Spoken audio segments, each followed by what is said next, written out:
খুলনা বিভাগের সকল জেলা সহ মোট ১৬ জেলার উপর দিয়ে তীব্র তাপপ্রবাহ বয়ে যাচ্ছে।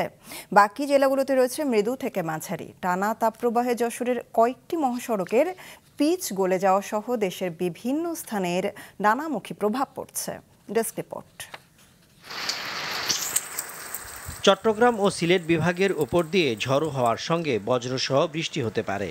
আর ৫ দিন পরে দেশের উত্তর পূর্বাঞ্চলে বৃষ্টিপাতের প্রবণতা বাড়বে বলছে আবহাওয়া অফিস। সেই সঙ্গে আরও ৩ দিন হিট অ্যালার্ট ও ভ্যাপসা গরম বাড়ার পূর্বাভাস দিয়েছে আবহাওয়া কর্মকর্তারা। খুলনা বিভাগসহ দিনাজপুর, নীলফামারী, রাজশাহী, পাবনা, ফরিদপুর ও গোপালগঞ্জ জেলার উপর দিয়ে তীব্র তাপপ্রবাহ বয়ে যাচ্ছে। ময়মনসিংহ, মৌলভীবাজার, রাঙামাটি, চাঁদপুর, নোয়াখালী, ফেনী ও বান্দরবান জেলাসহ বরিশাল বিভাগ এবং রংপুর, রাজশাহী ও ঢাকা বিভাগের কয়েকটি এলাকায় রয়েছে মৃদু থেকে মাঝারি ধরনের তাপপ্রবাহ। এদিকে গত ২ সপ্তাহ ধরে যশোরে ৩৭ থেকে ৪২.৬ ডিগ্রি সেলসিয়াস তাপমাত্রা বিরাজ করছে। দুপুরের দিকে প্রচণ্ড তাপে যশোর নড়াইল মহাসড়কের ঝুমঝুমপুর, হামিদপুর, দায়তলা, ফতেপুর, তারাগঞ্জ এলাকার বিভিন্ন স্থানে পিচ গলে যাচ্ছে। এমন সড়ক দিয়ে ঝুঁকি নিয়ে যানবাহন চলাচল করছে। এতে ভ্যান, রিকশা ও ইজিবাইক সহ হালকা যানবাহনের চাকা সড়কে আটকে যাচ্ছে।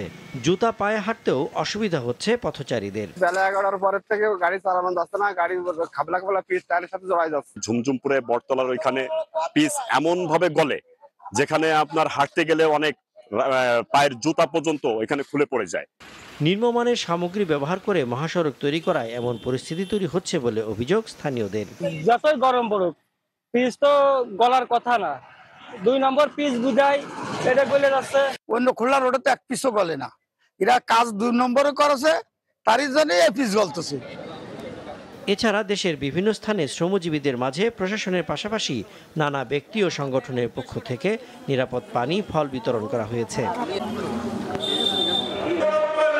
অন্যদিকে আজও অনেক জেলাতে বৃষ্টির জন্য বিশেষ নামাজ ও মোনাজাত করা হয়েছে।